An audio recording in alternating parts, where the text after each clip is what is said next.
our marketing is going, and see who all's out there. So without further ado, I'll turn it back over to you, Keith.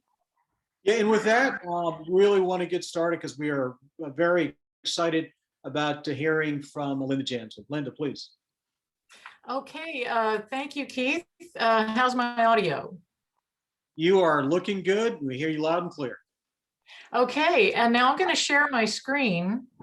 And then when I share my screen, I'll go full screen. So let me know if it looks, and then keep an eye on the chat because I won't be able to see anything except the slide.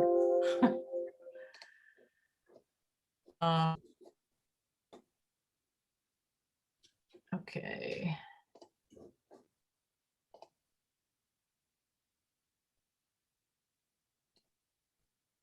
Okay. Okay, you are sharing. We can see. Okay, we can see the presentation. Okay. Let me get rid of all this. Adobe. Okay.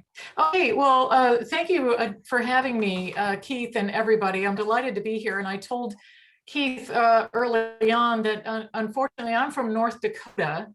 But I do have a connection to South Carolina, and that is that I went to basic training at Fort Jackson. So that was my first experience there. But I know that I'm up against a basketball game that you might want to be interested in. So I will not waste any time here. As Keith said, I do have a personal connection to this topic. These women are known as you can see, as the America's first women soldiers. And so it's very important to me. They're part of my legacy as being a former soldier myself. And I was very interested to learn that this occurred in, as early as 1917, because we know that women were actually inducted into the regular army after having been an auxiliary force, considered an auxiliary force back in the 70s. Actually, these women were soldiers, and I'll explain that a little more as we go along here. So the First World War, as you know, was 1914 until 1918. This war really remade the world order. It made America into a world power, and it made women into soldiers, as you'll see. So as you see in the picture here, you've got General Pershing trooping the line here, and these women here in uniform are the telephone operators of the Army Signal Corps in 1917. So I want to start with a little bit of overview about the technology. So this is a recruiting poster for the Signal Corps. The Army in 1917, of course, when the US entered World War I, is very small. It's about 100,000. It's a frontier constabulary force. Their major operations at the time were chasing Pancho Villa into Mexico and delivering the mail. World War I was the first industrial war, so we're seeing a lot of new technologies, everything from armored vehicles to high technology, as it would have been at the time here, like wireless and like telephones. And poster makes it seem like radio was the big deal at the time, when in fact, radio was not the primary means of communication and control at the time. Consider that for a wireless radio set, it took 3 mules to haul it. There was really no voice until the very end of the war. It was strictly Morse code, okay? And as all of you are familiar with, generals like to use their voices, like to give commands and have them know that they are heard and understood. And when you have to convert that to Morse code and then decode it, it's to their end, you've got a time lag and also perhaps a gap in that understanding. The radio waves are very fragile, they're encrypted, and they're very unsecure. So anything you transmit, this is before the days of encryption devices, are going to be picked up by the enemy. And we know this by now because it very badly affected missions, for example, at the very beginning of the war. And so these kinds of technologies are really transforming warfare. But main command and control technology at the time was really the telephone, more than anything else. So the phone had a lot of benefits. Again, giving orders with your voice. It was relatively lightweight, took a lot of infrastructure, but the end device was relatively lightweight compared to a wireless device. And it was not just Americans using the telephone. What you see here are Germans on the line in 1914. And the bottom left there, you can see that German soldier on the telephone. So, Alexander Graham Bell received his patent for the telephone for this device as in 1876. So by 1914, the technology really spread around the world to include the Germans who were using it, and also the Japanese. This is a picture of the Russo-Japanese War in 1904 to 1905, and you can see the artillerymen there up to the right using a telephone. Many of you happen to be former Red Legs Army artillery. You know the importance of those telephones to operating your artillery. So likewise, the doughboys of Americans in World War I relied heavily on the telephone, and the Army went to work recruiting mainly technicians out of the telecommunication companies at the time, AT&T. They recruited so many people from AT&T and from the other telecom companies at the time that these battalions were known as Bell battalions. And you can see the soldiers here stringing the wire on the front. The telephone work was far more extensive and modernized in the United States than it was even in Europe. So at the time of World War I, the United States had about 70% of the world's telephones. So as advanced as our allies, France and Great Britain and even Germany were, they were nearly as modernized with regard to the telephone network.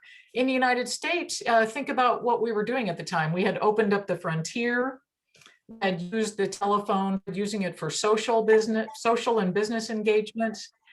And likewise, the generals in 1917 demanded to fight the telephone. This was going to be their primary means of communicating with the troops.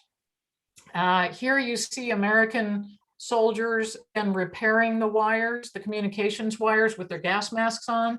You can see how critical it was to keep the communications up, and particularly the telephone communications when you have to, and you can also see how hazardous it was to be a Signal Corps soldier back in World War I as well, but you had to keep the comms up.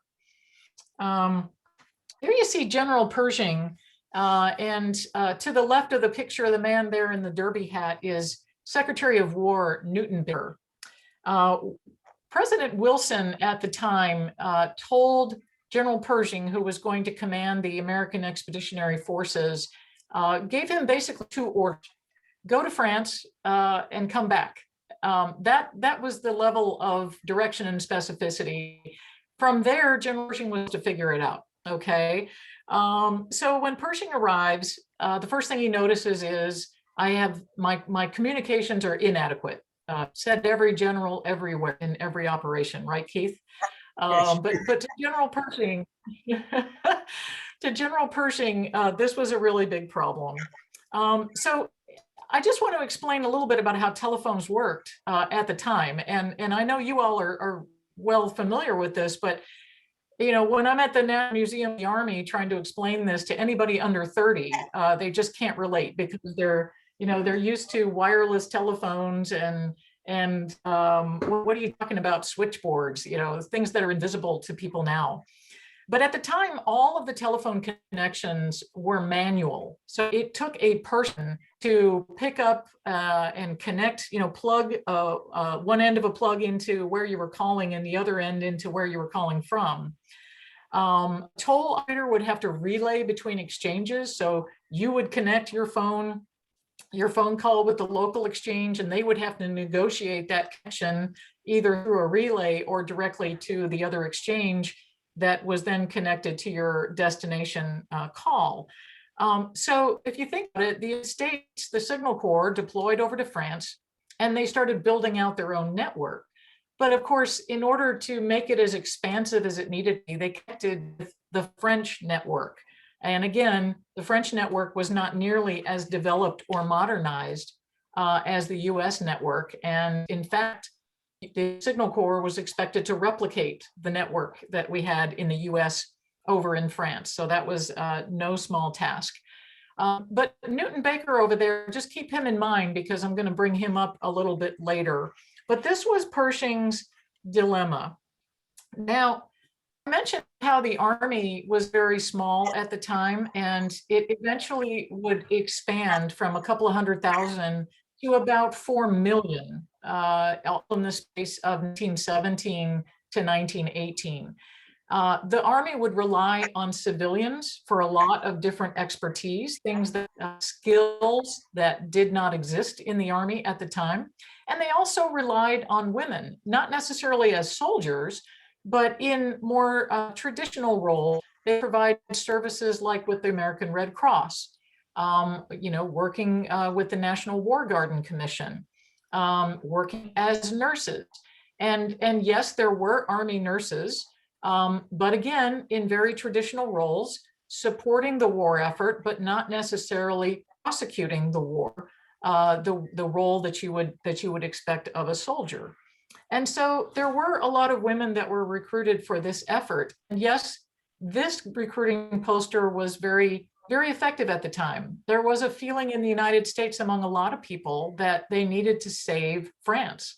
France was already a very famous place, a very romantic place, and a place where a lot of our immigrant population was very familiar with and maybe even had family with.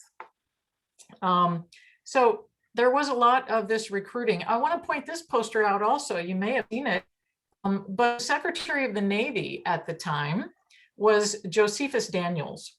He actually did admit women to the Navy and the Marine Corps. They were Marines and sailors. And although this happened with the Navy and the Marine Corps, those women that were in uniform in that capacity, who were recognized as veterans after the war, none of them deployed overseas.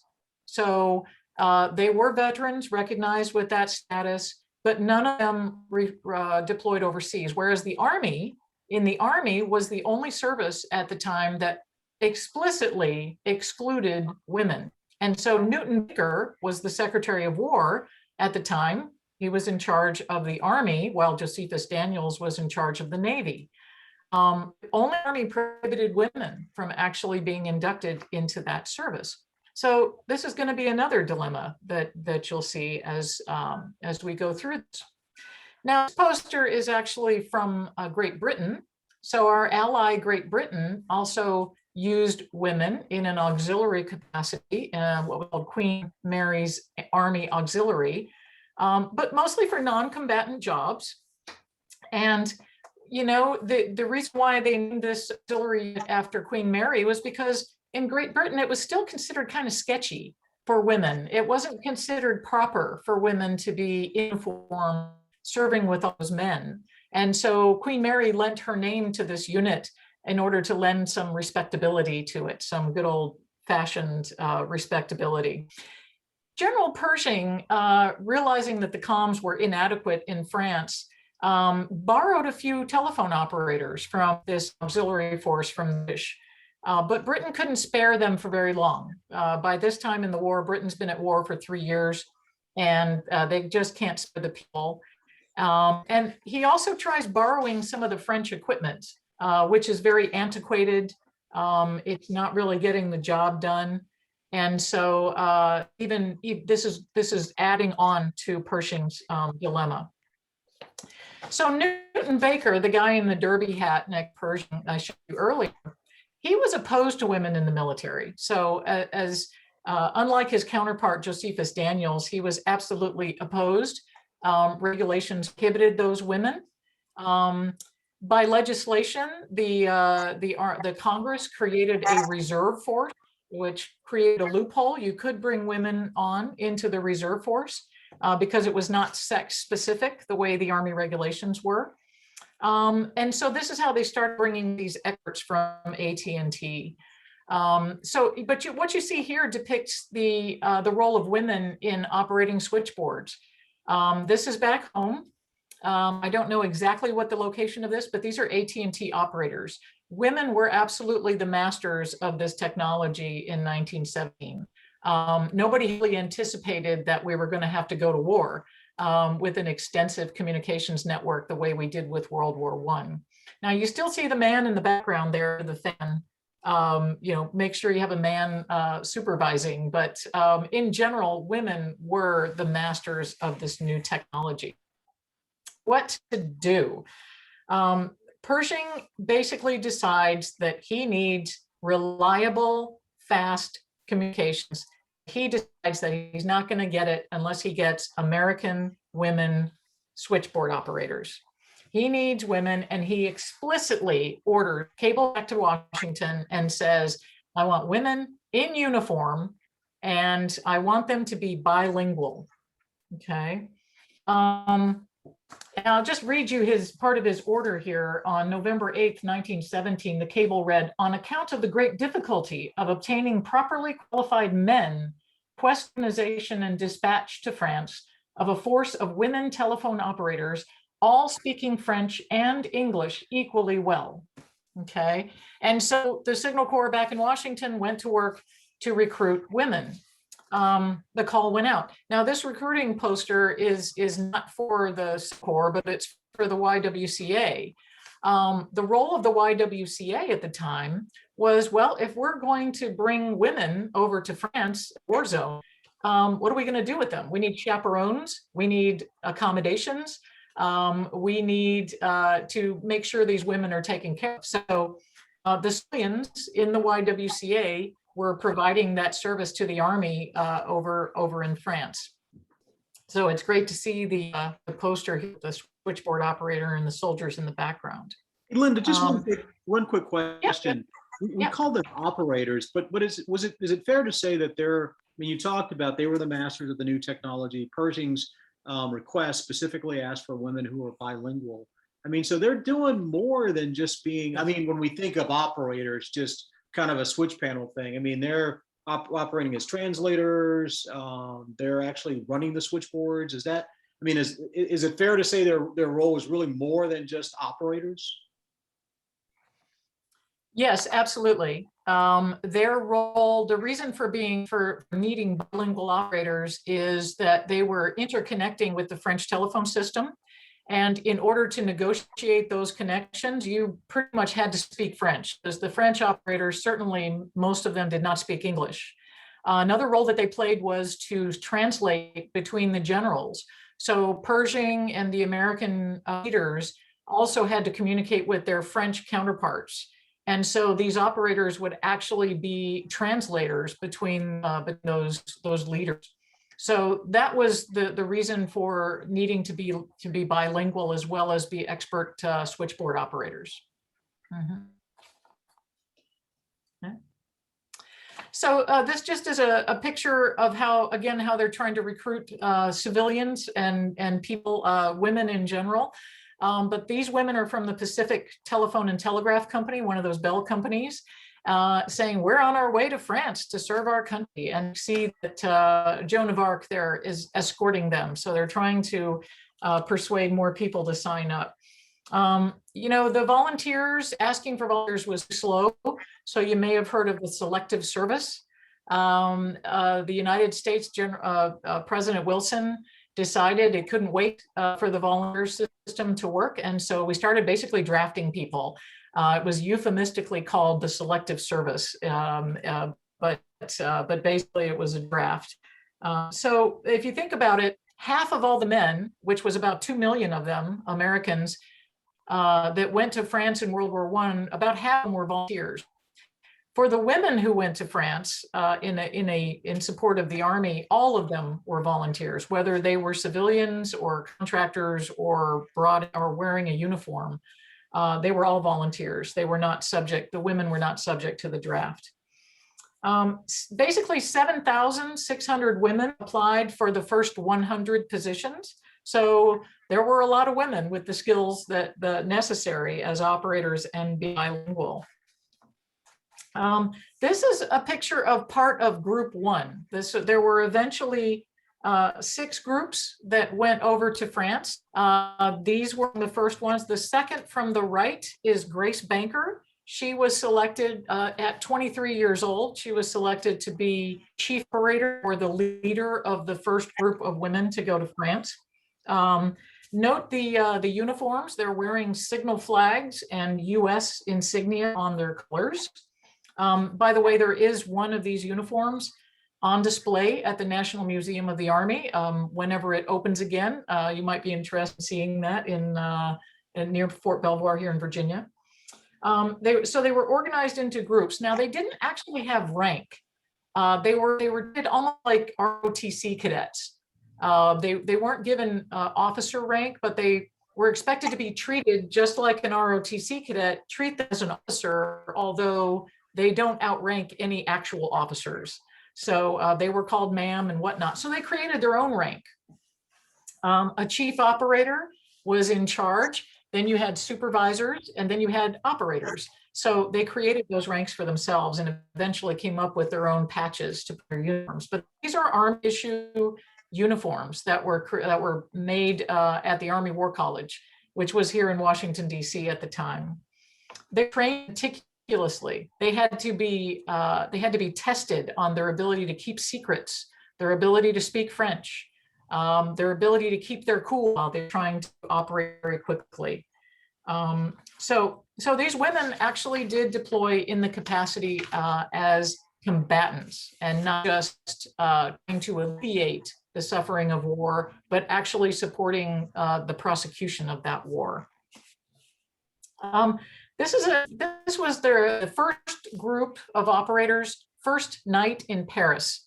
This is right outside the hotel that they stayed at. If you've ever been to Paris, this is a statue of Pegasus that they are standing in front of, and that's still there. In the center front, sitting down, is Grace Banker, the chief operator of that first group. You can imagine her experience, and she basically documented her experience very well. If you're interested, she left behind a journal of her experiences, and I'm lucky enough to have a copy of it. But the first night that they arrived in Paris, after getting on a boat, braving German boats and mines in the sea, landing on the coast of France, taking a train to Paris, and getting into their hotel, there was a German air raid. And so they were awakened in the middle of the night and told to exit the building of this hotel, and hearing the explosions outside. And then when they came out to take this picture, of course, they see the big holes in the ground where the bombs were dropped. So this was their first night in Paris. Remember too that even this late in 1918, talking about spring of 1918, there was really no guarantee of an Allied victory. The war was not going well, and it could have been a tough. So these women, just think of the courage that they had to have in order to be among the first group, especially to go over France.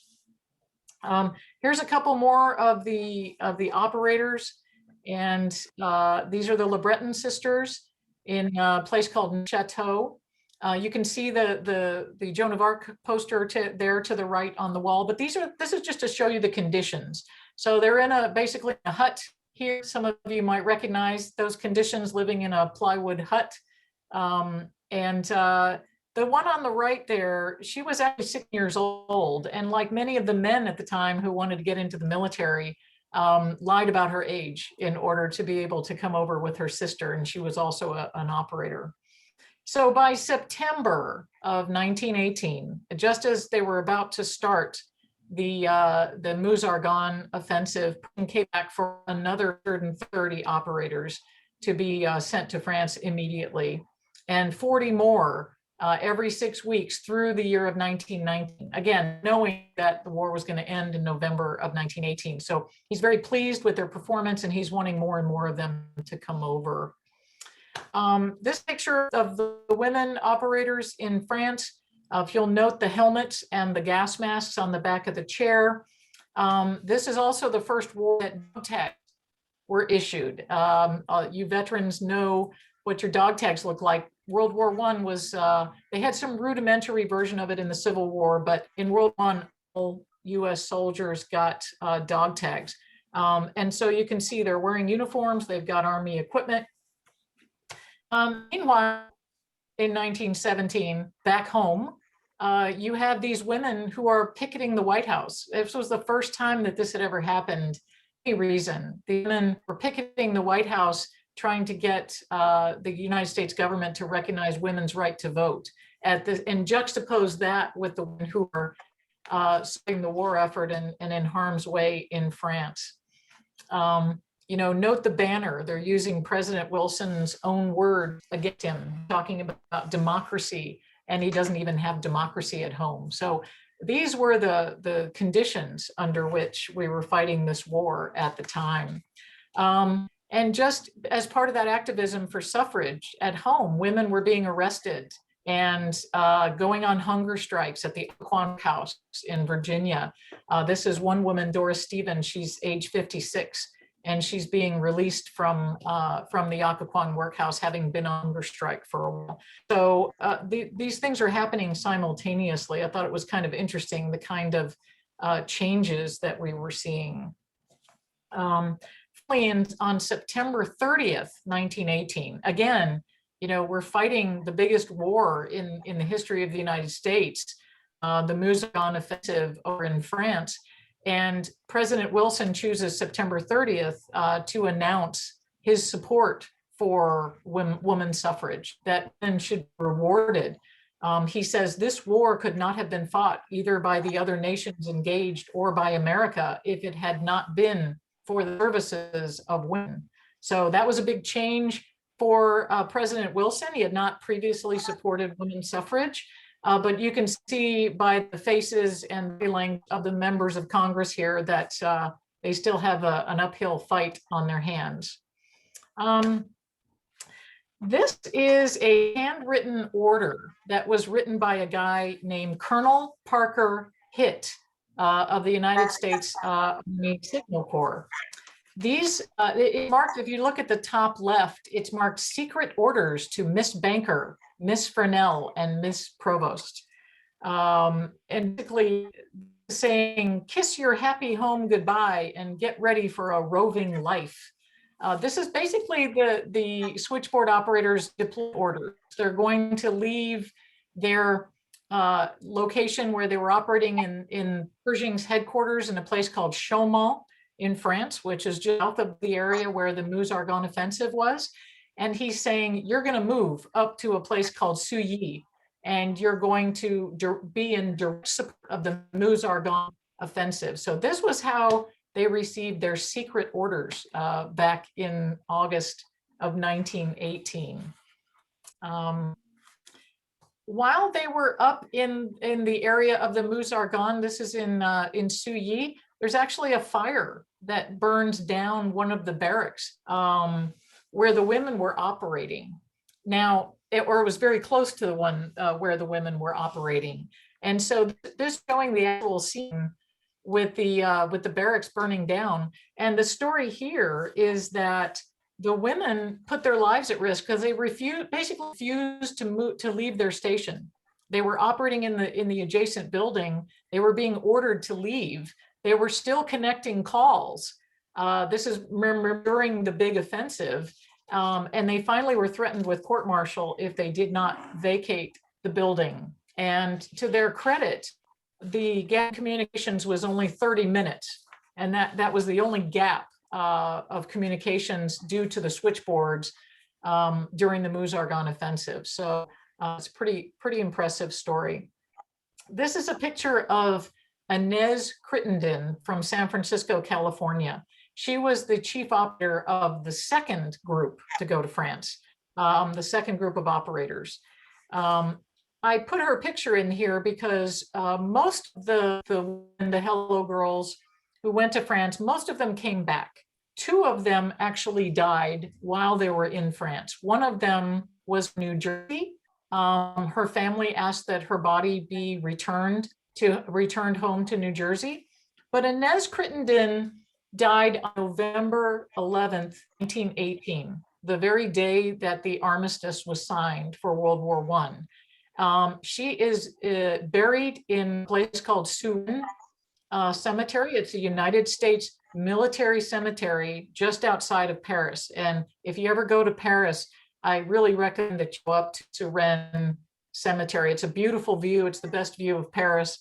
But it is a United States military cemetery. So by Christmas of 1918, all of the Signal Corps women, that is 223 Corps women, were still in France and Germany operating the switchboards. If you think about it, after the war is over, there's still a need for communications. You had to get a million US soldiers out of France and back to the United States. That requires communications. You also had an occupation force that remained on in Germany.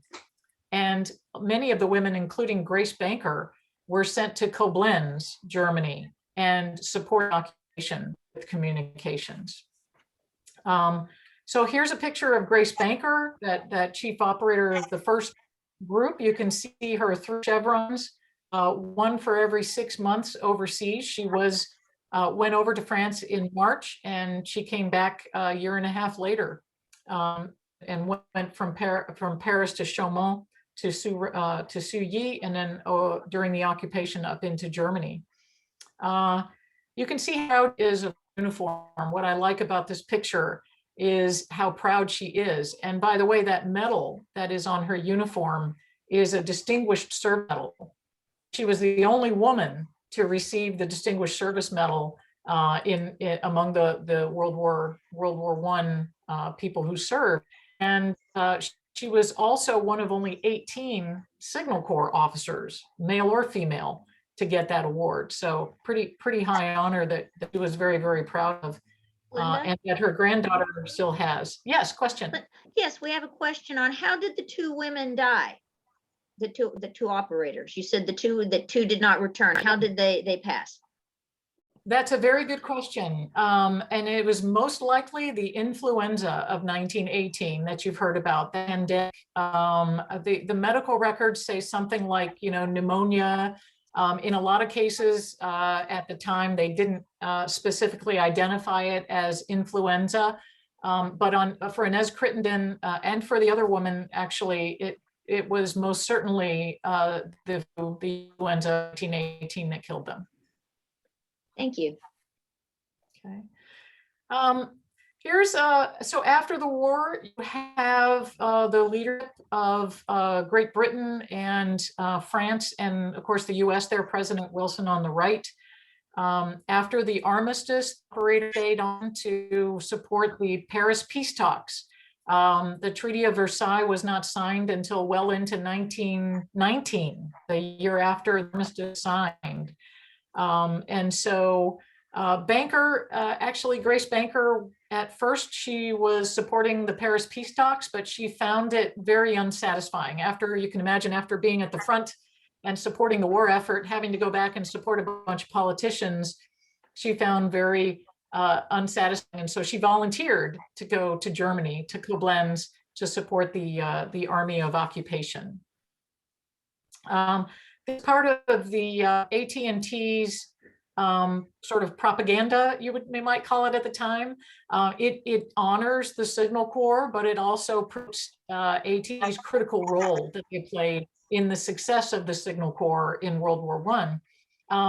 And the reason for going to all the lengths of AT&T to do this is because they were fighting antitrust legislation.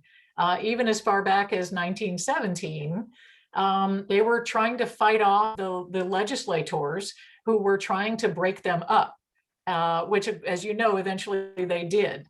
But they used World War I and their support for the Signal Corps to say to emphasize how critical they were and how critical it was to keep AT&T together. And there's an entire book called Circuits of Victory, which was written to promote that idea. In part, AT&T funded that so that it would bolster their claims that they needed to stay as a monopoly to operate the telephones. So what happened to the Hello Girls after they came back? Well, having worn a uniform, taken the oath of service, just like any other soldier, they went to claim their rights, their benefits as veterans. And guess what they were told? They were told, no, I'm sorry. The Army does not permit women to actually be inducted into the Army. What you women were contracted civilians. Now, the women, of course, led by this lady you see on the left, Merle Egan from Montana, were saying, no, no, no, no. There was no contract. We never signed a contract. We wore uniforms issued by the Army. By the way, we didn't have a choice. Had we been contractors, we could have said, I've had enough, I'm going home. They weren't allowed to leave until the Army said they were finished with them. They were subject to the Uniform Code of Military Justice. They were subject to court-martial. Had they been contractors, they would not have subject to all that military discipline. You saw Pershing inspecting them. Pershing didn't do that for contractors, okay? So there was a very valid case to be made. But unfortunately, in 1918, 19, and in fact, for the next 60 years, the Army did not buy that argument. So along comes this guy on the right, and there he's there representing Merle Egan. He finds out about their plight, these women who have been fighting for, at the time, in 50 years, after the war to get their veterans status awarded. And he takes up the case, and he's an attorney. He takes the case pro bono. He says that, hey, look, you're wasting your time trying to convince the Army to give you veteran status. What you need to do is go to the courts. And in fact, there was a precedent for recognizing civilians who had been serving in a military status. There were actually civilian men who were working in Russia at the time on the Russian railway, American men who had come back, and even though they were in something called the Service Corps, the Russian Railway Service Corps, the courts decided that because they wore uniforms, that the Army had to recognize them as veterans. And so Mark Ho, this wonderful gentleman on the right, who's actually a friend of mine, he made the case to the courts that the precedent was set and that these women similarly situated to those men working on the Russian railway. So Congress actually took up the cause as well. This is Lynn Boggs, and she was one of the first women. She's the mother of Cokie Roberts. If you may have heard of her, she's an author and a television personality who passed away. But this is Cokie's mother. She took up the cause as the member of Congress from Louisiana. She had taken over her husband's position after he passed away. And as the most unlikeliest of political alliances, this is Barry Goldwater, Republican from Arizona. And so the people like Boggs, a Democrat, and Goldwater, a Republican, formed this coalition.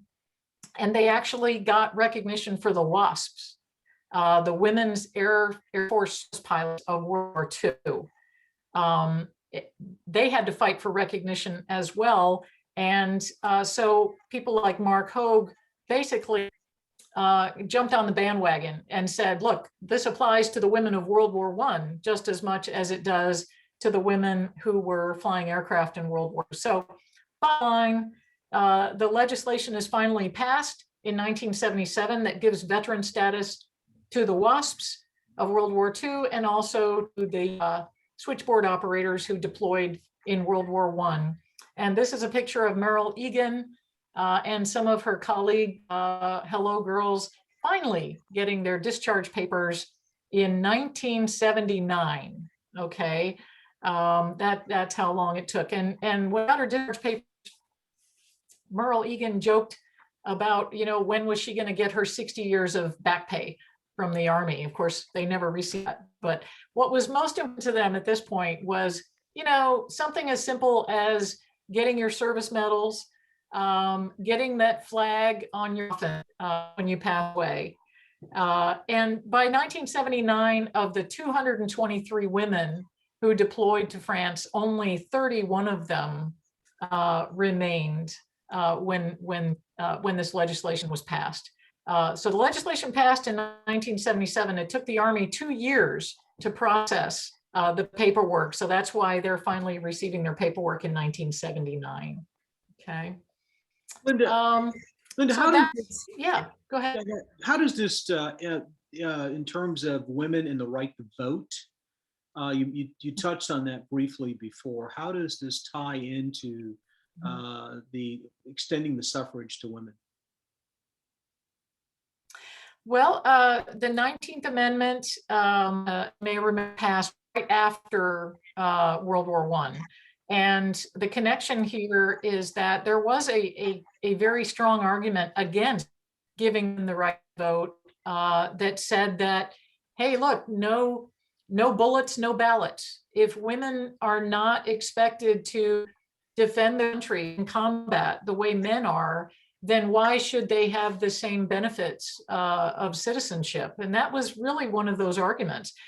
The deployment of women in combatant roles in World War I kind of changed the art, kind of took away the teeth of that argument.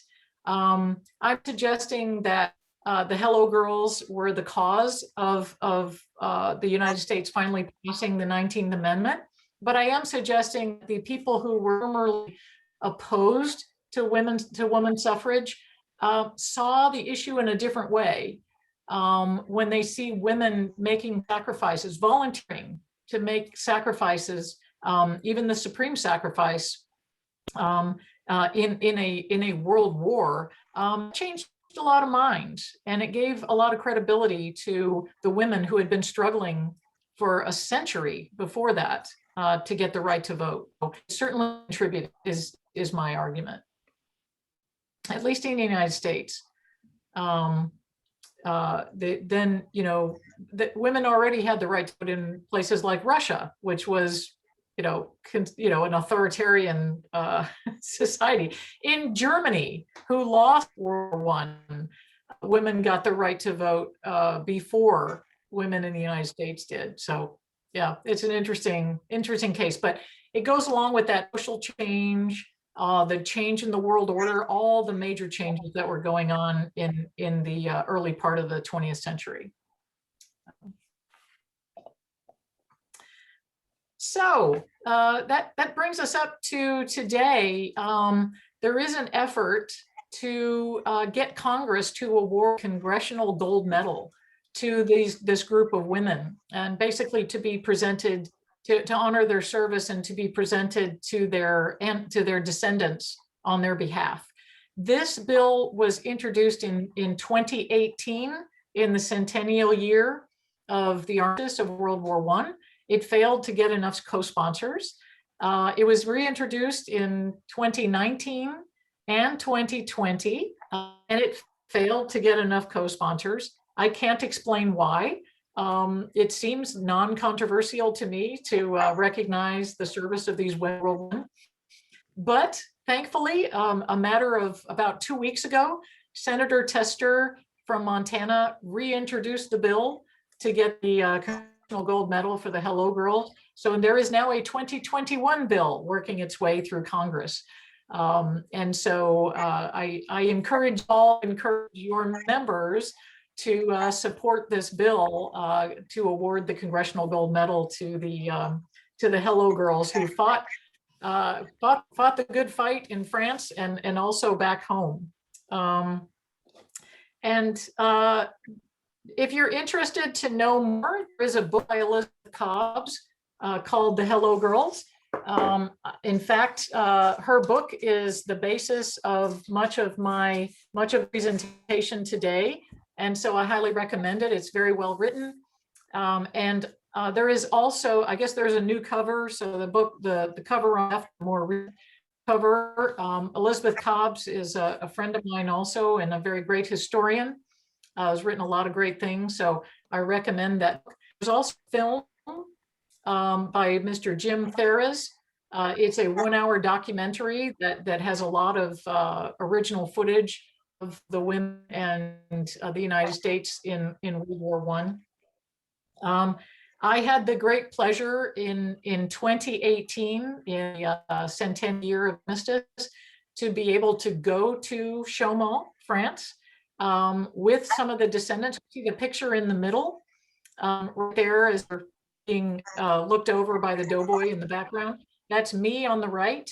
Mark Ho, that attorney that took up their cause, is just left of me there. And then Carolyn Timby, the next one from the right is Carolyn Timby, the granddaughter of Grace Banker, who inherited a lot of her personal effects, her uniforms, her medals, her journal, and has done a great job to really keep the story alive. Then the one on the far left there is Helen Richard. She is not the granddaughter, but the daughter of one of the girls. And unfortunately, she passed away last year, but I had the great pleasure to be able to visit some of the places where her mother had served in France. And she was just thrilled to see that. You see there on the left, the dog tag of Grace Banker.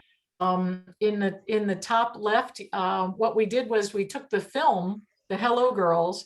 Jim Theres, the filmmaker, had subtitles fixed to it, and we actually screened that film in the local theater in the village of Chaumont, France, on November 11th, 2018.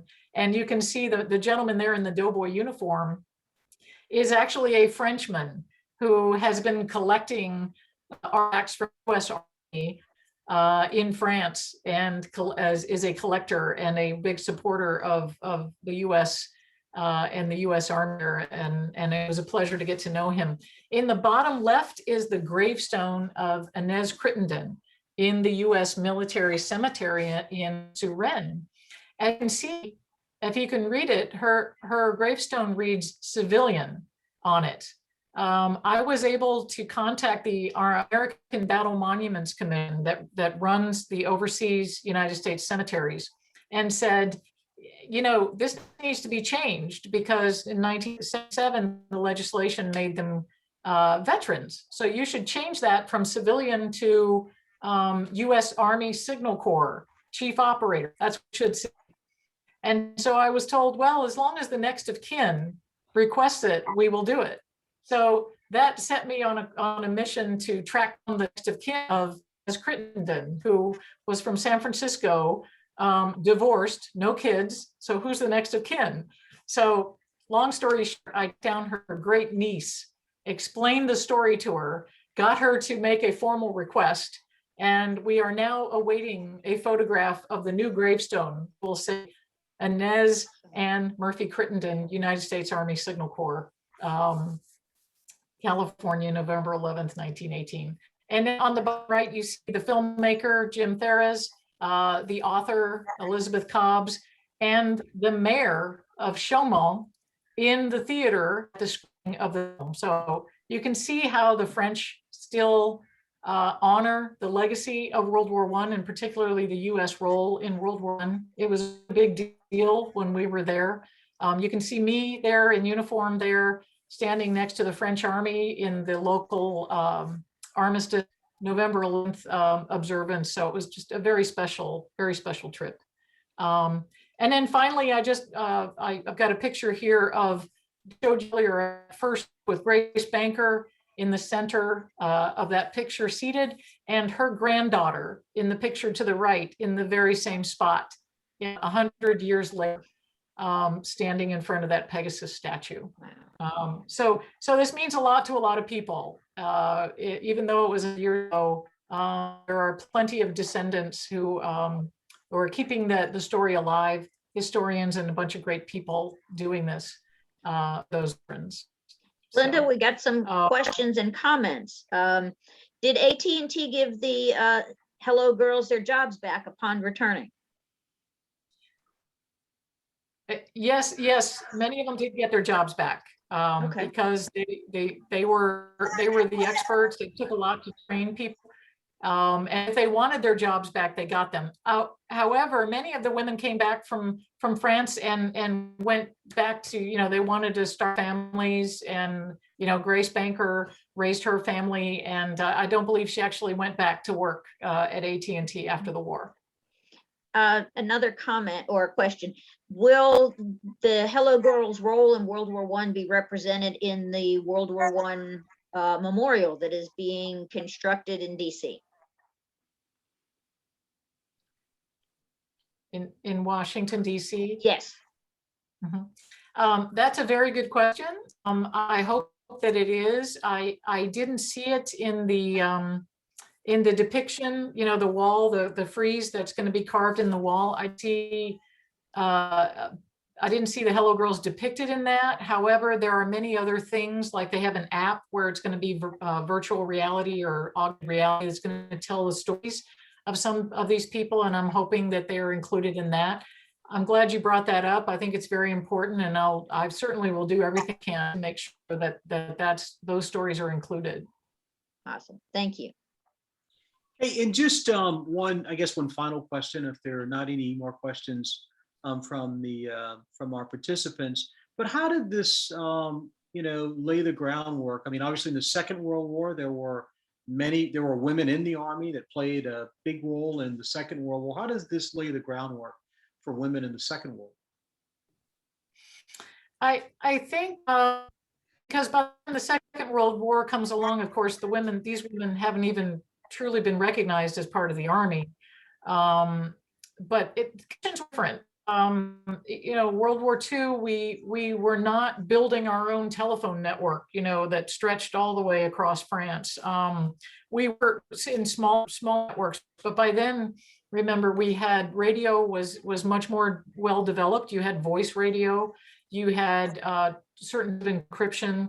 So the conditions and the reliance on just the telephone was not nearly as great as it was in World War I. But as far as the service of men, by then, of course, you still had the medical corps and many, many nurses.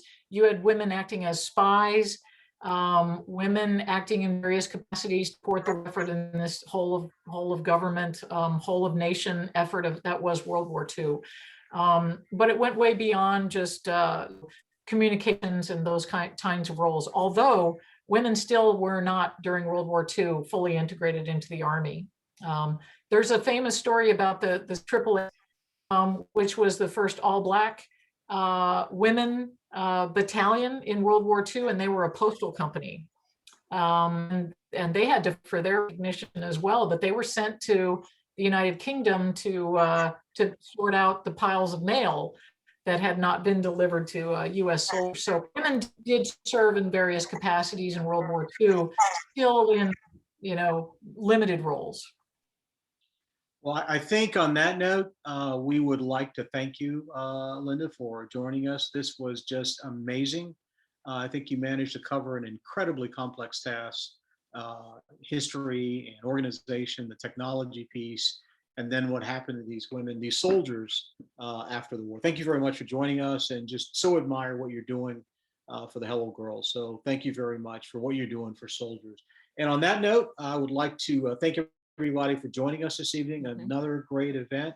And again, if you would like to donate to the Salute to Service Scholarship, you can do so if you go to the University of South Carolina alumni site. And with that, I think we're going to watch some basketball. So thank you all for joining us, and go Gamecocks. Go Gamecocks. And meeting for